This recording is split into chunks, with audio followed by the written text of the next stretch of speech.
So I've been thinking a lot about this lately with all of the work I've been doing in spirituality for skeptics, for my own growth, research, learning, and I've come to conclude that the people who should be questioning themselves the most are the ones who are 100% certain that their belief system is right. Whether we're talking religion, politics, spirituality, all of these big trigger areas for us as humans, that high level of certainty should make us pause, right? Because look, let's take politics, for example. I personally do not love a lot of what goes on in the world, or especially in the United States today.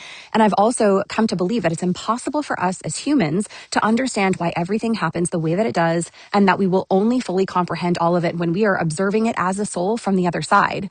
But on every side, there are people who are completely convinced that they're right and just as convinced that the other side is wrong. And it goes both ways, right? So if two opposing groups hold the same level of certainty about opposite conclusions, what we're dealing with is not fact. It's belief, it's interpretation, it's feeling.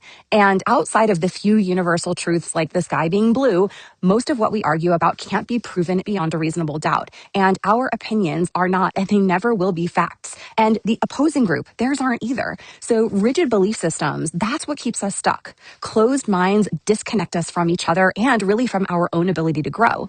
And this matters even more when it comes to spirituality, because science has explained many things, but the fact of the matter, whether you're in the science camp or the religious camp, is that no one actually knows what happens after we die. No one can prove that with certainty. I have beliefs, you do too, and I hope what I believe is true, but I don't hold those beliefs with absolute certainty because there's no way to truly know. And that uncertainty is not a weakness, it's honesty, and it's what keeps us able to learn and continue growing. And this is why I started Spirituality for Skeptics, not because I have the answers, but because I want to keep learning, staying open, curious, flexible. That feels, for me, like the only real path to growth. And I've learned to love the uncertainty. It's an invitation to explore possibility instead of defending belief systems. So I'd love to know how you feel about this, and particularly about how you feel about sitting in the uncertainty of it all.